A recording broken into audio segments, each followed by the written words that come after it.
How to find user ID in PUBG Mobile.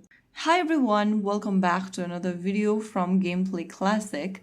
In this video, I'm gonna show you how to find your user ID in PUBG. To find your user ID in PUBG, first of all, launch the PUBG Mobile app on your device.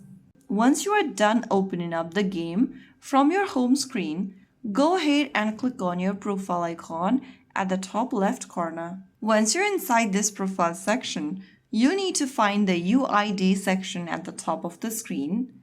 Go above your avatar and tap on the ID to copy it on your device's clipboard. Now your user ID is a long string of numbers, which is usually 10 digits long.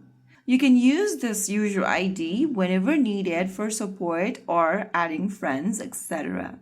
You can also use your user ID whenever recovering your account, reporting PUBG issues, and so on. So there you have it. You can go ahead and paste in your user ID in a safe location, or you can also take a screenshot of this page, or you can write down your user ID in a piece of a paper as well. So that is where you find your user ID on PUBG, quick and easy. If you found the video helpful, don't forget to like, share, and subscribe to our channel. I will be back again in the next video. Stay tuned. Till then.